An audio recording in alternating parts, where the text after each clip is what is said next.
যে জিকিরগুলো পড়লে আল্লাহ তাআলা বেশি খুশি হয়ে যায়, আল্লাহ তাআলার কাছে অনেক বেশি প্রিয়, এই জিকিরগুলো আমরা অনেকেই জানি না। তাই আসুন আমরা এক নজরে এই জিকিরগুলো মুখস্থ করে নিই। ছোট ছোট এই জিকিরগুলো আমরা যদি প্রত্যেক নামাজের পর এই জিকিরগুলো পাঠ করতে পারি এবং ঘুমানোর আগে এই জিকিরগুলো পড়ে আমরা ঘুমাতে যাই, তাহলে আল্লাহ তাআলা আমাদের উপর খুশি হয়ে যাবেন।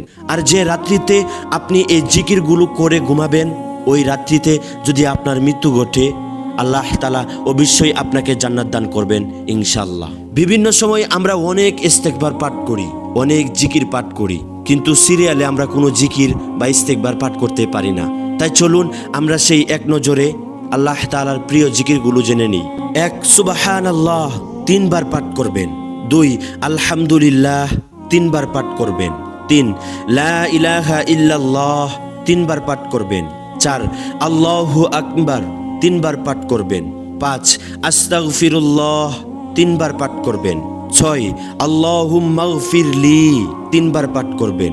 7 ইয়া রব্বি গফিরলি 3 বার পাঠ করবেন। 8 আল্লাহুম্মা আজিরনি মিনান নার 3 বার পাঠ করবেন।